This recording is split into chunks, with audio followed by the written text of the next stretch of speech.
Hello and welcome to Spindy's weekly linkage number 6. Remember, numbers are fingers to represent finger slots.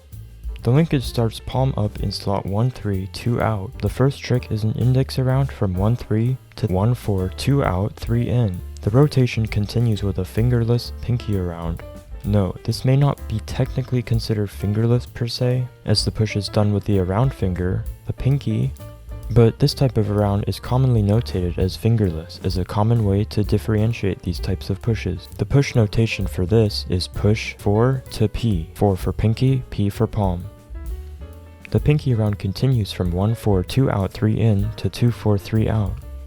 The rotation continues with a middle round 0.5 from 2-4, 3 out to 1-3, 2 in. The linkage finishes with a ring around 1.5 from 1-3, 2 in to 3-4. To be honest, this linkage is kind of strange and I don't really like it that much.